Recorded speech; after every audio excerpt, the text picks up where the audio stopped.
Now we can carve.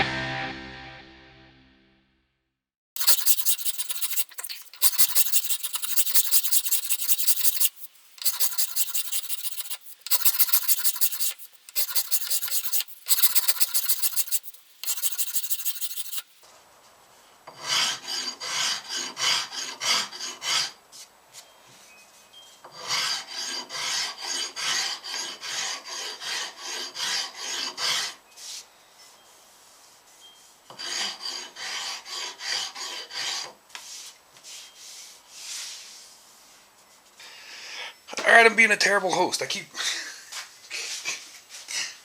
forgetting to record shit. What I did,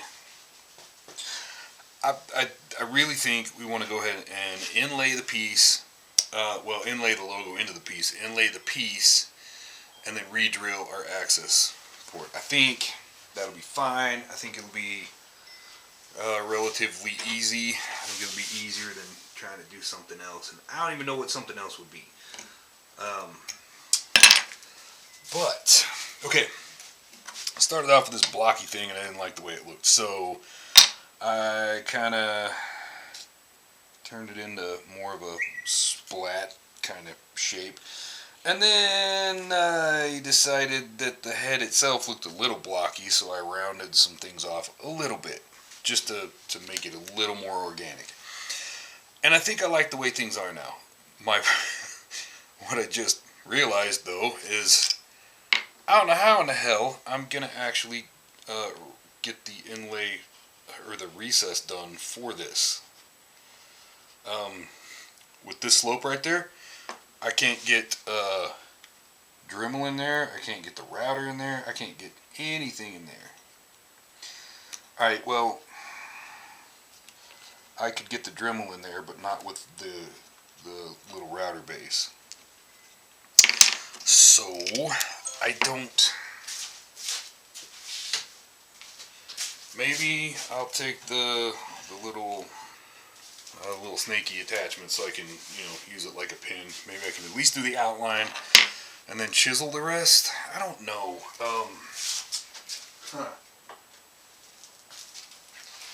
Anyway, we look at it. This is not going to be a quick, easy affair. On top of that,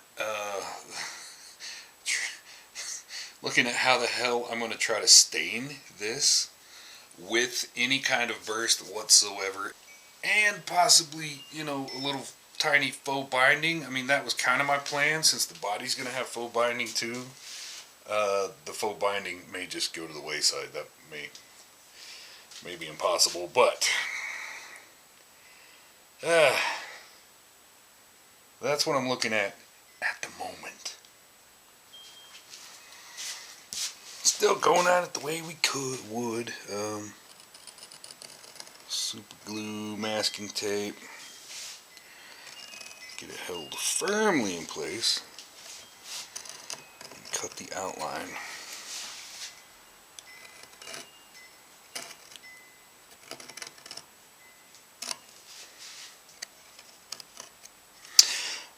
Now that I think about it,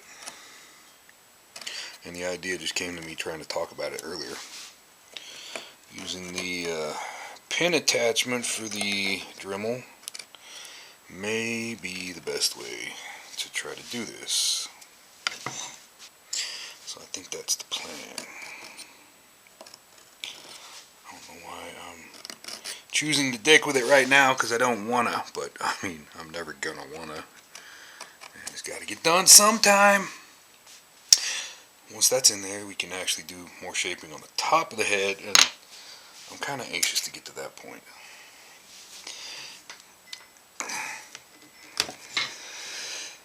Oh my God.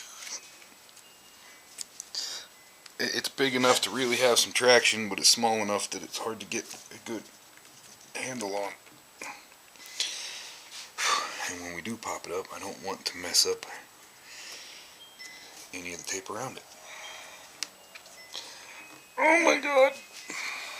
Yeah, I wanted to do this off camera, but... Oh, brutal. Okay. Well, when you put it that way, I like it. This is just gonna... This is gonna test my patience. I know it. But... pretty sure that can be said of pretty much all inlay.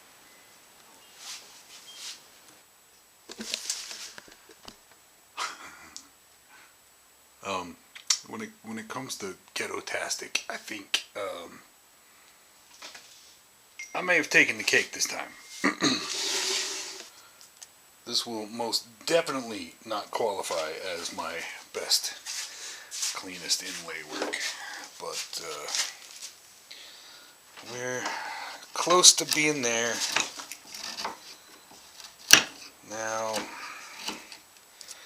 I'm working in the evening, the lighting kind of sucks, which is not an excuse, but a reason.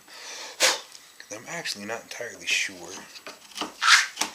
how bad we fit yet. It is pretty snug, but you can be pretty snug without, you know, touching too many points, so. However, I'm confident it'll be alright.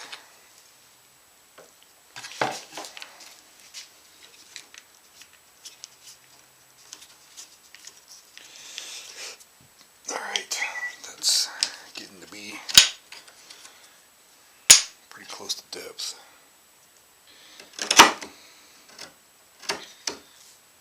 Like that tried to move. We don't want that to break. No.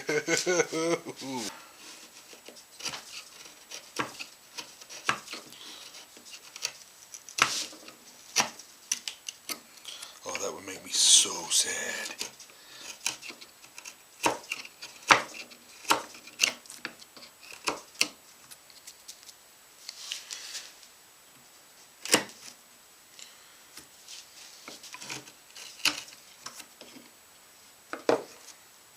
We're pretty close.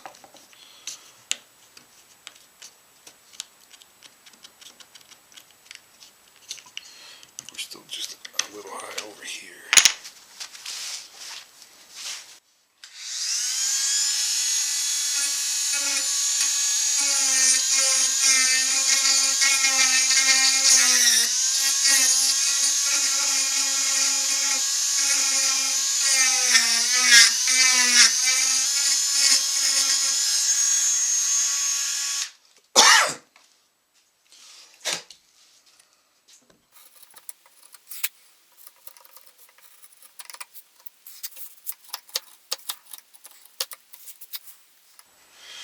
We're not quite deep enough to totally sink that, but I mean close enough. It's good enough. However, I wound up clamping this guy down and using this guy to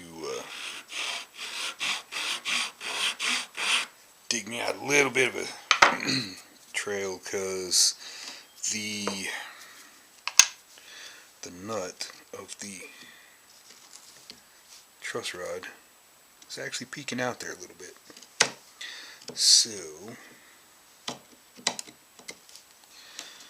we needed to make it so I mean it stands a little bit higher than our recess here, so I had to make sure that we could accommodate that guy.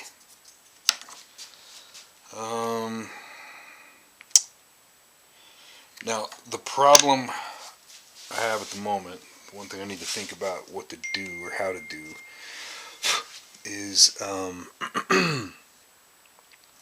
don't want to get a whole bunch of glue and shit into that. So I guess, I mean, we could go real light in the middle and heavier on the outside and just and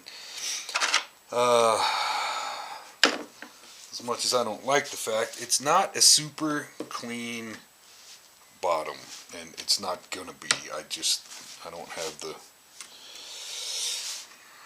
ability to do that. So,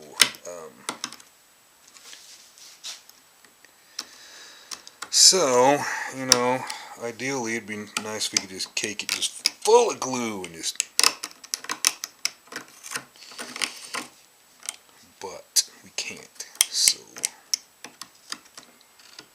that's my quandary at the moment, is how we're going to pull that off. Yeah, that's a question mark. Oh Lord, now I can see just how bad we did. Pretty bad.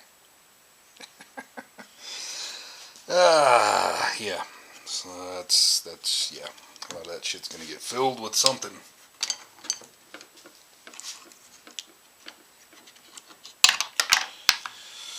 Yeah. Anyway.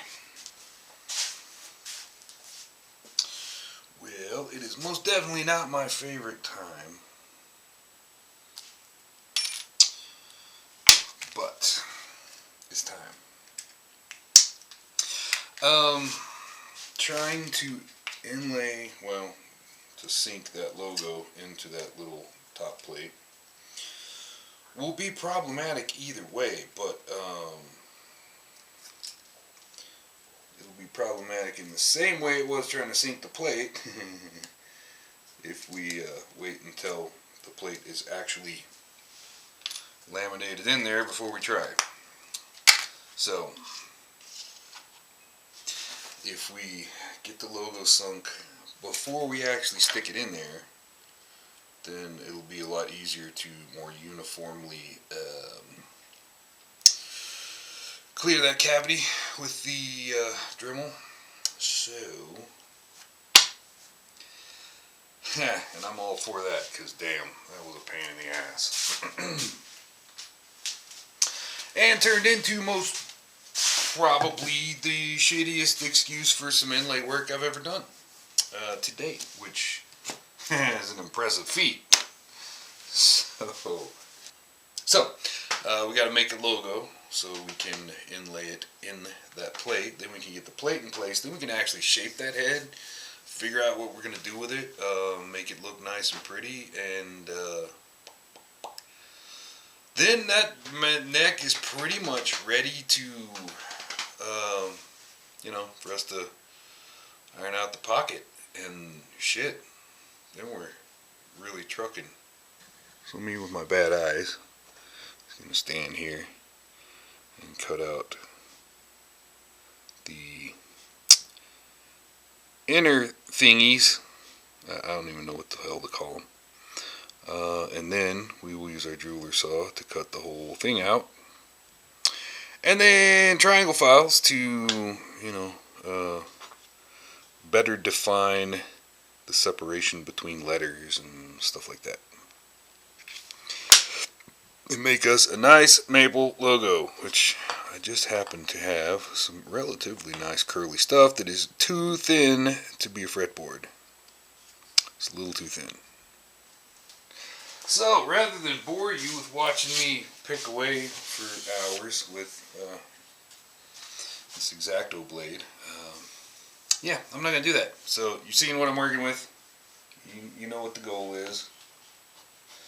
The one thing I will tell you, I don't think I've shared before,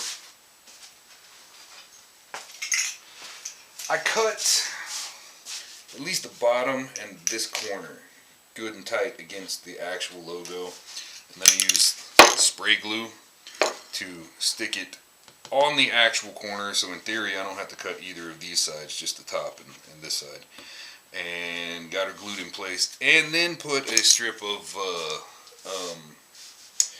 Scotch tape on top.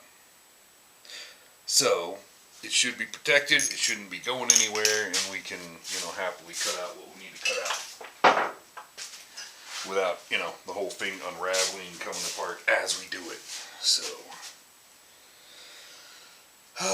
as much as I like to use evening as, you know, evening shitty lighting as an excuse to get out of here and go feel sorry for myself, this kind of ruins that excuse. So I guess we gotta do some work. Yeah, so I'm gonna do that.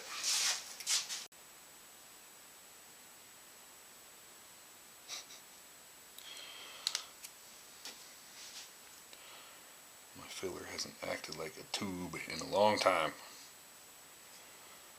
But it's still goopy. I don't get it.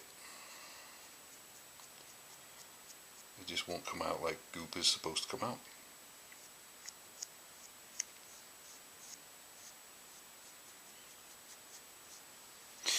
So the idea is hollow out a little depression, mash some dark filler in there, sand it back to face, and we should have darkness in the recesses and clean maple face and look all cool like a, you know, like a logo should.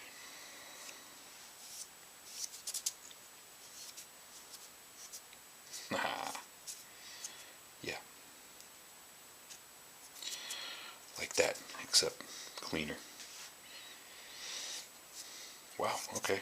That's actually going to turn out really well. Sometimes it's hard to tell. Sometimes.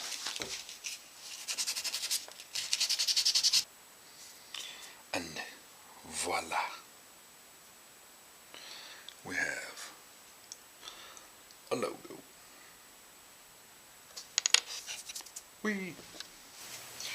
Thanks for joining me. If you like what we're doing, if you're digging it, like and subscribe. Catch you next time.